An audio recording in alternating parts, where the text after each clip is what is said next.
La problématique du perfectionnement de la démocratie ivoirienne comme tâche infinie. C'est un texte de Père Alexis Diet. Il nous dit que la démocratie, là, c'est pas un travail, on peut finir et puis on dit, ah bon, chez nous, là, on a fini la démocratie, là, et donc on peut se reposer maintenant. Il dit, c'est un travail, là. On doit continuer, continuer, continuer. Plus on va faire mieux, plus on va s'améliorer. Mais comment on fait ça? En Côte d'Ivoire, l'histoire du mouvement de démocratisation ne s'arrête pas du tout avec la débâcle électorale de l'opposition ivoirienne. Il dit, ce qu'il faut comprendre là, la démocratie, c'est pas quand le parti au pouvoir bat l'opposition et que les opposants sont faibles là. Ça ne veut pas dire que c'est ça la démocratie. Non, non. Si vous pensez qu'en septembre passé, parce que le RHDP a battu à plate couture les opposants et est devenu aujourd'hui la première force politique, il dit, ça, ce n'est qu'un simple élément dans la démocratie, un élément trop petit. Elle ne s'achève pas en raison de l'incapacité de cette dernière à se renouveler et à se régénérer par un aggiornamento critique. Il dit, c'est simplement que nos opposants là, ce sont des gens qui sont incapables de faire leur propre autocritique. Ce sont des gens qui sont incapables de se renouveler. Si tu vois que nos opposants sont affaiblis aujourd'hui, la même politique villageoise qu'ils avaient l'habitude d'adopter depuis les années 80 là. Le PDCI veut gérer le pays comme un royaume à Caen. Laurent Gbagbo veut gérer le pays sur le tribalisme. Et aujourd'hui, là, ils ne peuvent pas se détacher de ces modèles. Donc, ils n'ont pas pu renouveler leur stratégie alors que les époques évoluent. Et donc, ils ne se sont jamais mis à jour en se critiquant eux-mêmes pour dire, mais qu'est-ce qui fait que notre politique, ça ne prend plus sur le terrain là? Il dit, c'est ça qui fait aujourd'hui que le parti, le RHDP peut s'estimer heureux. Mais ce n'est pas suffisant. Il n'y a pas de démocratie efficiente sans opposition forte. L'erreur du RHDP serait de penser que si on a une opposition faible et que cette faiblesse de l'opposition, on l'encourage à être faible, le RHDP, sans le savoir, s'affaiblit lui-même. Je vous ai lu ici l'art de la guerre. Un guerrier qui n'affûte pas ses armes finit par être un guerrier inefficient. Un guerrier qui n'aiguise pas sa lame, soit la lame va prendre de la rouille, ou bien le guerrier lui-même va perdre le réflexe. Si le RHDP ne met pas en place une opposition sérieuse, une opposition efficace, une opposition qui va dans la critique objective, le RHDP finira par dormir, s'endormir et finira par être son propre tombeau. Et pourquoi? Parce que quand tu n'as pas en face de toi des gens qui peuvent te dire la vérité, comment est-ce que tu peux prendre conscience, comme ce qu'on vient de faire avec la RTCI? Normalement, c'est le rôle de l'opposition, ça. Venir rappeler, vous êtes sorti devant tout le monde, vous avez dit ça. Mais qu'est-ce qui a fait que vous n'avez pas pu faire? Et quand c'est comme ça, là, toi-même, là, tu contrôles tes actes et tes agissements par anticipation. Mais quand il n'y a plus quelqu'un pour critiquer, la critique objective, tu finis par t'endormir, tu te dis que tout va bien. Or, c'est là le piège. Une fois que tu es au pouvoir, tu penses que tout va bien. Alors que nous sommes dans un monde où c'est un monde qui n'est pas parfait. Ça veut dire que tu es en train de t'affaiblir sans le savoir. Et cette dernière est donc à reconstruire en Côte d'Ivoire. Il dit donc, il serait utile que ceux qui veulent être des opposants soient des gens utiles et constructifs à la Côte d'Ivoire et ils doivent se remettre ensemble pour construire une opposition sérieuse, viable, sur des principes qui peuvent forcer le régime au pouvoir à travailler, à critiquer le régime au pouvoir sur des choses qui feront l'unanimité au sein des Ivoiriens. La transformation du développement économique ivoirien en développement endogène dépend du perfectionnement continu de la démocratie ivoirienne, de sa capacité à assurer la représentativité politique des intérêts sociaux des catégories du peuple. Il dit le développement économique qui se passe là, c'est une très bonne chose.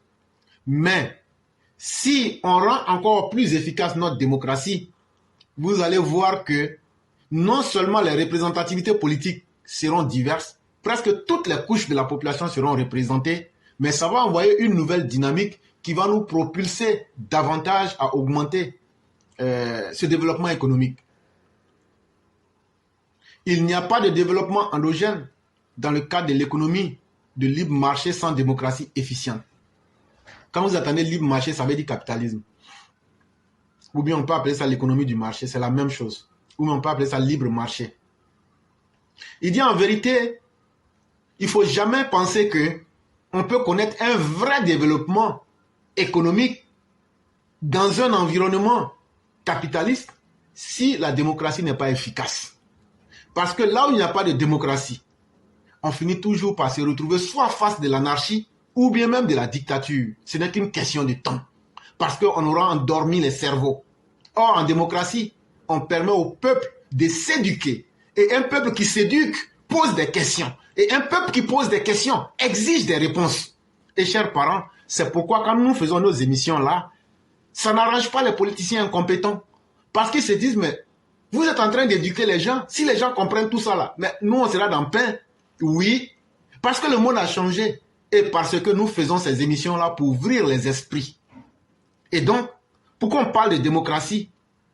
Les dirigeants là, le développement économique est une bonne chose, mais il faut aussi le développement humain, c'est-à-dire l'accès à l'information, l'accès à la connaissance. C'est comme disait le Christ, mon peuple meurt, mon peuple meurt faute de connaissance. Et aujourd'hui, qui aimerait avoir pour ami un analphabète? Qui est fier de taper sa poitrine pour dire, moi tous mes amis sont des illettrés? Je ne crois pas.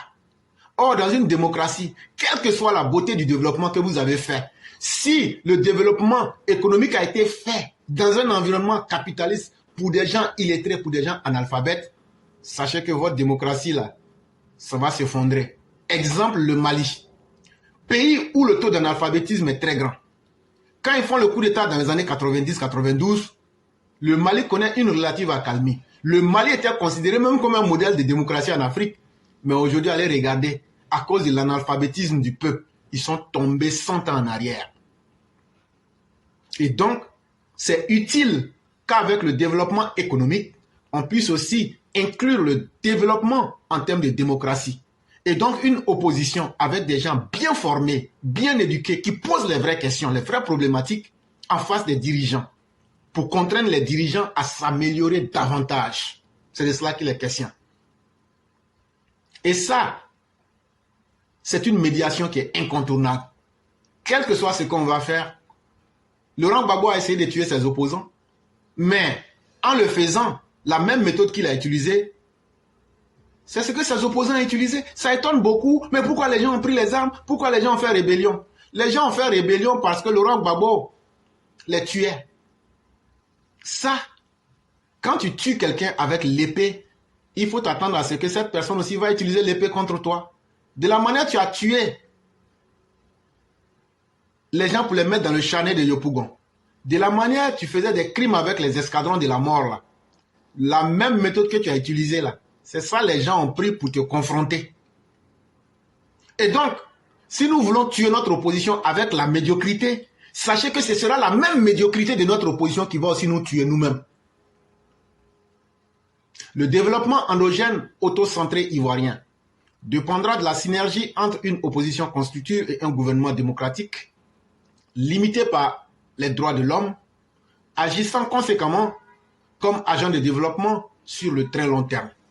Il dit donc, pour revenir au cas particulier de la Côte d'Ivoire, pour qu'il y ait une harmonie entre notre démocratie, qui sera incarnée par un gouvernement démocratique, et nos opposants, il faudrait que les droits de l'homme soient un élément important.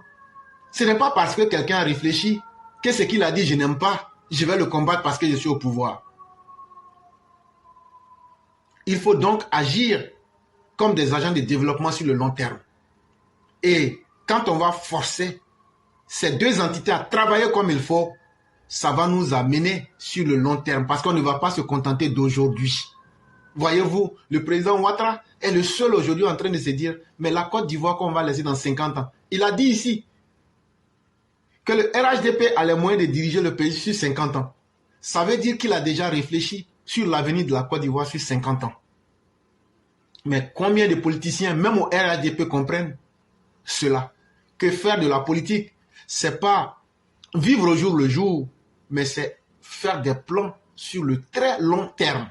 Parce que nous sommes dans un monde où les choses changent, où les choses vont vite. Cette transformation qualitative dépend de la conquête de l'autonomie de la société civile, de l'efficience de la citoyenneté, de la séparation des pouvoirs et des systèmes. Il dit donc pour bien arriver, les opposants, comme disait quelqu'un pour faire dans du pléonasme, les opposants doivent s'opposer, mais de la meilleure des manières. La société civile, si elle veut véritablement exister, doit être une société civile qui dit aujourd'hui, voilà le problème, nous, ça ne nous arrange pas. Par exemple, le problème des data. Par exemple, aujourd'hui, la société civile même peut faire exprès pour dire au président, viens, toi-même tu dis qu'il y a 7 chiffres, 7,3%. Bon, ça, on a construit pour tout ça. Là. Mais on a qu'à essayer de voir faire des sacs de riz là. Est-ce qu'on ne peut pas nous donner un sac de riz chaque fin de mois? Souvent, il faut demander pour recevoir. Et donc, la société civile doit toujours être en activité avec des thèmes de société qui mettent tout le monde autour de leurs revendications. Et non comme des saprofites, comme des proxys de l'opposition. Quand Pulchéri Balé reçoit 100 000 francs, sous la dictée de Laurent Gbagbo, elle sort pour venir faire des débats ou bien des sorties sans queue ni tête. Ça ne marche pas. Toi-même qui es le citoyen qui nous écoute là, toi tu penses que quand on dit que tu es citoyen, c'est quand tu as carte d'identité que tu es citoyen? Non. Faut pas avoir carte d'identité, c'est qu'il y a dedans là, tu vas voir. C'est ton droit. Carte d'identité là, c'est ton droit. Être un citoyen là, c'est quelqu'un qui sait s'assumer dans sa société. C'est quelqu'un qui connaît ses droits et ses devoirs. C'est quelqu'un qui sait que moi là, si Alassane Ouattara a mis le ministère de la bonne gouvernance là, il y a Spatia, il y a les numéros verts là, je dois être capable d'appeler et puis de dire voilà, Mère Sali là, elle vend gâteau ici, mais elle vole les gens ici dans le quartier là. Ça c'est pas de la délation. Et puis, on doit bien voir la séparation des pouvoirs. C'est-à-dire, on a le législatif, on a le judiciaire et on a le pouvoir présidentiel. Ces séparations-là, la justice doit être indépendante, ainsi que d'autres systèmes. La Cour des comptes, même chose. Le Sénat, même chose. L'Assemblée nationale, même chose. Et comme ça, si tout le monde se met à faire son travail, et qu'on n'est pas là, ah, moi j'ai été élu RHDPO, ce que Ouattara dit, c'est ce que j'ai fait. Bon, c'est vrai, quand tu es sous une bannière, tu es obligé. Mais on peut améliorer les critiques internes pour sortir plus fort avec des idées qui peuvent permettre au pays d'avancer. En réalité, si un des éléments dort, ça tue notre démocratie et ça tue donc une partie de la population. La démocratie dépend de l'efficience de la représentativité sociale des partis politiques et de l'État. La vraie démocratie, là, c'est quand toutes les couches de la population et tous les segments de l'État se retrouvent à tous les niveaux de notre société. Ça veut dire, moi qui suis un simple planteur ou bien un simple mécanicien, quand je me sens concerné dans la vie politique de ma nation, et moi qui suis le dirigeant, quand je sens que, ou bien à un niveau de l'État, quand je sens que ce que je fais là, les gens ressentent l'effet. C'est ça ma fierté.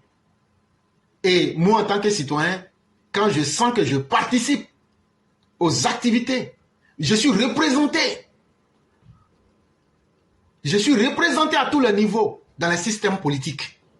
Ça fait que j'ai le courage de me sentir, comme on le dit chez nous, je sens qu'on m'accorde de l'importance. C'est ça la vraie démocratie. Le pouvoir du peuple par le peuple. Elle dépend de la gestion politique efficace, des tensions entre nécessité d'investissement et impératif de redistribution des produits de la croissance. La démocratie, là, si vous voulez qu'elle marche bien, là, partout où il y a eu une très bonne démocratie, il y a d'abord eu un grand investissement. On a investi dans ce qui peut ouvrir le pays à une bonne santé économique, mais on n'a jamais oublié de redistribuer. Et c'est ce que le président Ouattara fait aujourd'hui. C'est vrai qu'on fait les ponts, on fait les routes, on fait tout. Mais il y a des programmes qui sont en place. Même s'il y a des points à critiquer, mais il faut reconnaître qu'au moins les grands axes sont déjà tracés. Quand on prend les filets sociaux par exemple, c'est déjà une monnaie de redistribution. Quand on prend par exemple les fournitures qui sont données, c'est déjà une manière de faire de la rétribution. Et la redistribution, pas la rétribution, la redistribution.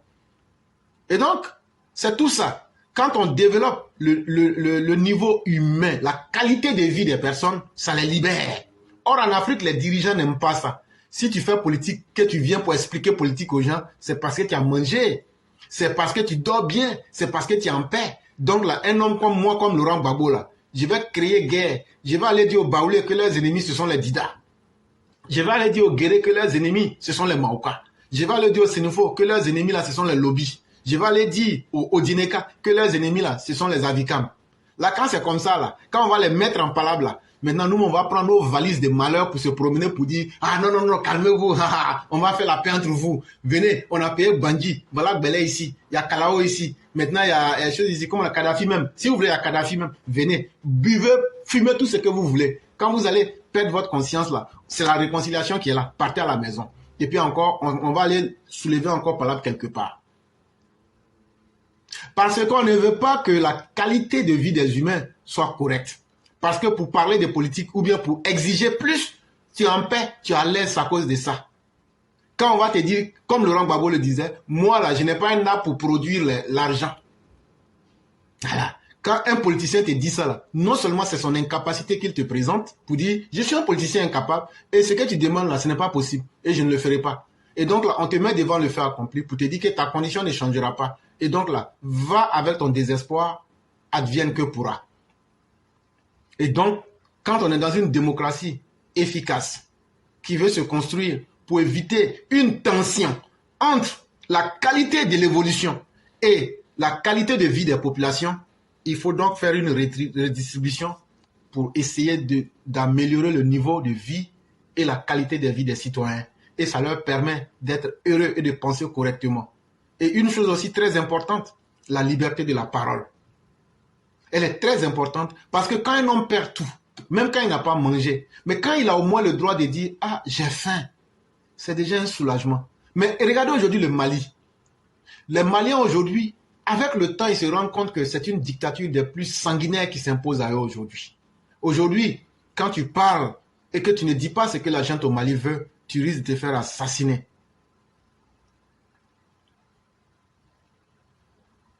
On sait que ce point nodal de la problématique de développement ne se résout efficacement qu'à travers l'œuvre d'une société politique autonome, capable de médiatiser les intérêts particuliers des acteurs de la société civile et l'intérêt général à long terme de l'État. Et donc, le père Alexis Diet nous fait une très belle invitation à comprendre c'est quoi même la politique, à comprendre comment les hommes politiques doivent se comporter et comment nous, en tant que société humaine, on doit prendre notre place dans le fonctionnement de la politique. La politique ne sera pas belle si tout est confié à Alassane Ouattara seul. À la fin de la journée, il n'est qu'un seul homme, il ne peut pas tout faire. Ça, il faudrait que ceux qui entourent le président comprennent cela et se mettent à fond pour faire réussir tout le travail de l'État, du sommet vers le bas. Et les populations aussi doivent adhérer à cette politique-là, qui sécurise leur vie, qui garantit des lendemains meilleurs pour leurs enfants. C'est ça, véritablement, faire de la politique.